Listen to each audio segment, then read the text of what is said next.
Spirit guys, Mr. President, respectfully, I'm going to pull this up and try to be a little bit more respectful to the office.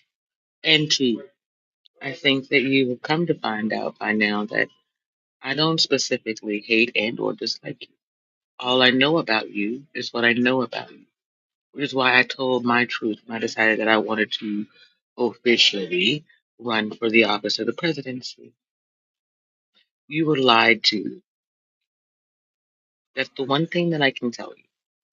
If you think that prior to me saying so in the beginning of this year or last year when I said that I was going to run for president, that I was planning to actually come after you, sir, you're mistaken. When I spoke to the gentleman known as Chuck Zapel here in Arizona, it was because I intended to run for the next presidential cycle. I understood that you had already been elected. I did not vote for you because, as a businessman, I felt that you were no longer in alignment with actual business. No offense. I believe you signed a 360 deal at some point with some insurance agency or whomever. That 360 deal means that they can use your likeness. That's Trump Tower, that's Trump Steaks, that's Trump whatever. I've never signed any one of those deals, Mr. President, ever. I only signed up for the United States government. I took the same oaths as you. So you were compromised when you came into office, which is kind of the reason why I, as a citizen, don't blame you. However, I cannot hold you harmless.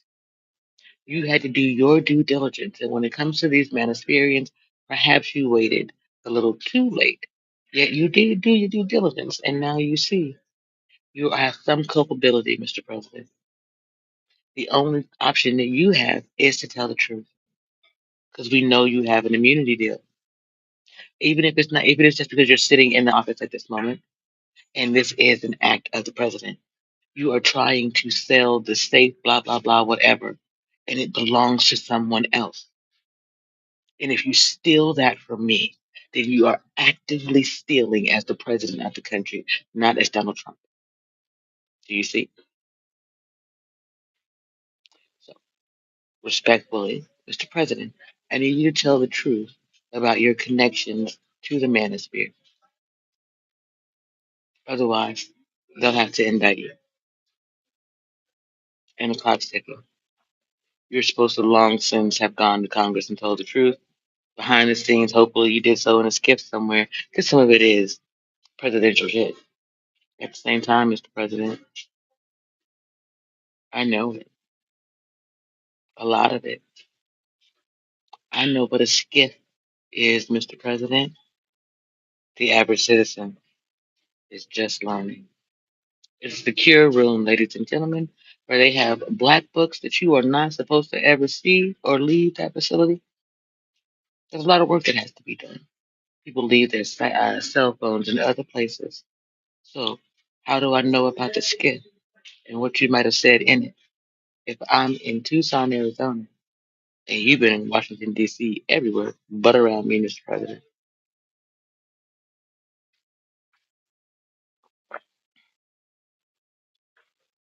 I did my country a service by signing up as a federal volunteer, and you tried to out me for being a terrorist when all I am is a veteran spouse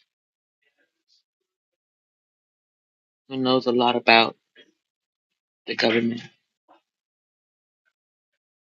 what they have done, what they're capable of, and what they might do. Did you launch a drone strike against me in this country, Mr. President? It was either this past Tuesday. No, it was this past Tuesday, Mr. President.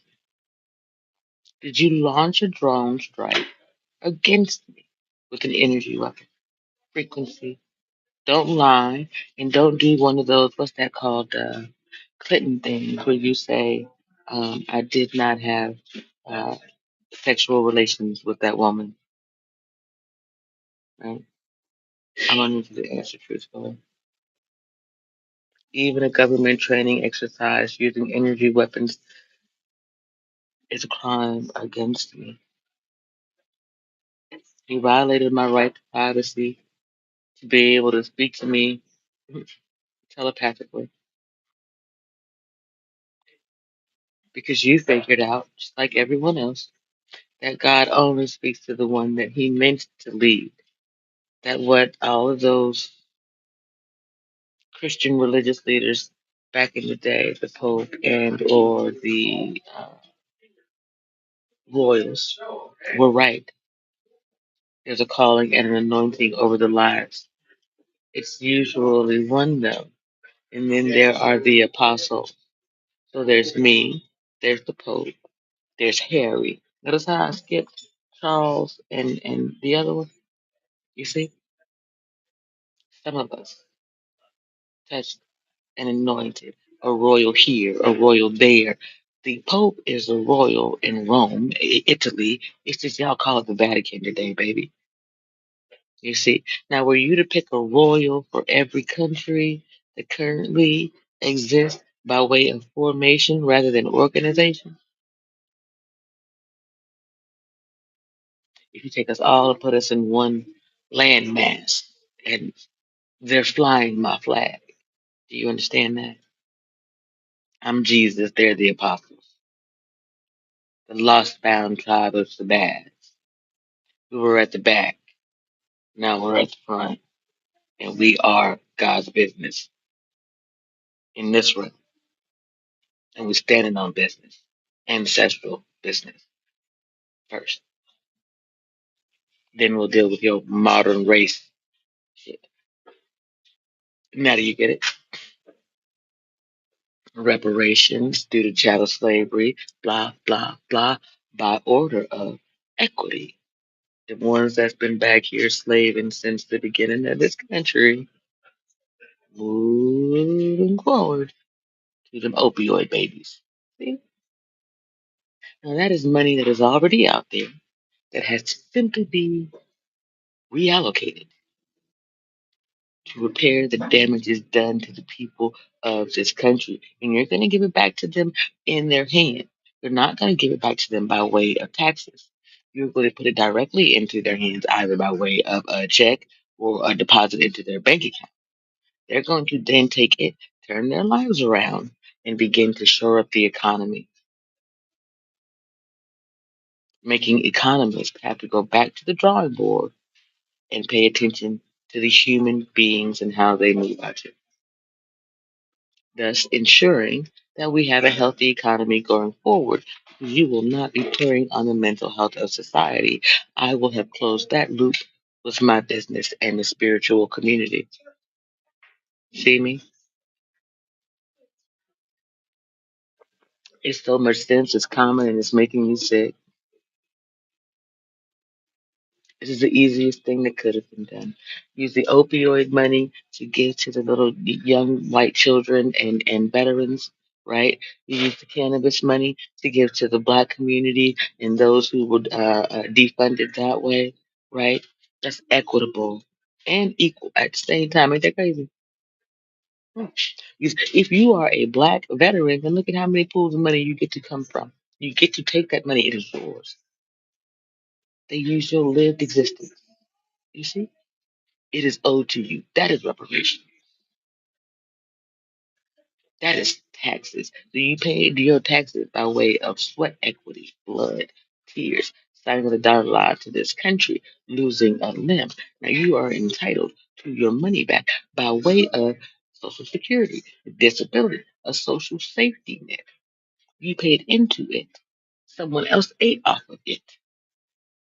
Now they sitting around fat, lazy, and homeless. We're gonna leave them there. And they gonna stay there until we get done taking care of everybody else who has already done their part by society. Only then will we go pick them up off the street, along with the elites, if they don't fall to pieces. I suppose people ain't taught their children how to stay out of somebody else's mouth. Now that's what I'm about. I will train up an entire bloodline at one time. Because I am not like your mammy's I'm not your babysitter either, honey. Every diaper I changed, somebody had to pay me. As I said, I was never a slave, and I damn sure ain't about to dip down into slavery to get my freedom. But I will enslave you, so you better leave me alone. An eye for an eye, a tooth for a tooth. What's justice to you?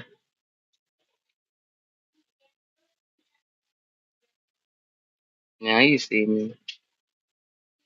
Absolutely, clearly. Mr. President,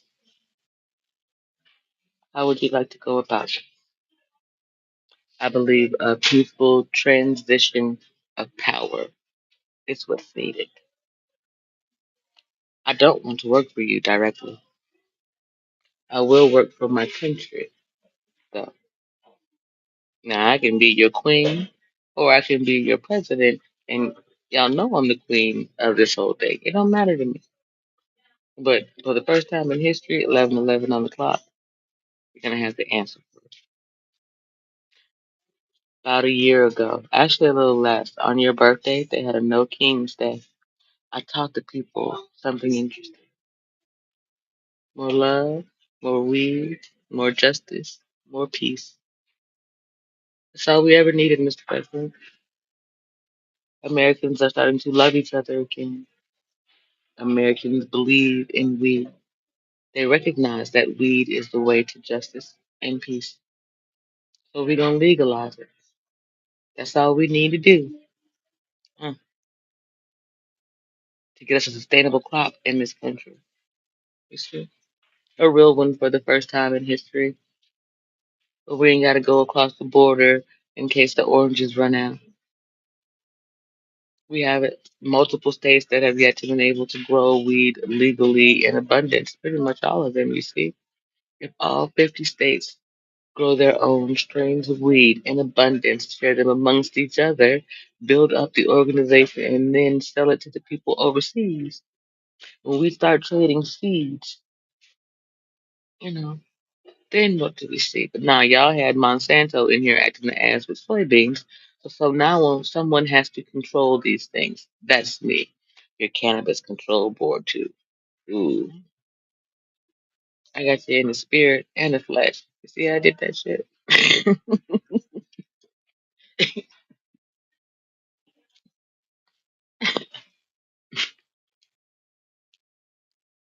That's the God in me.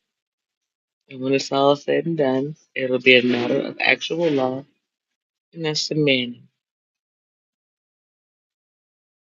And I'm giving humanity back their dignity quickly. So work with me, not against me.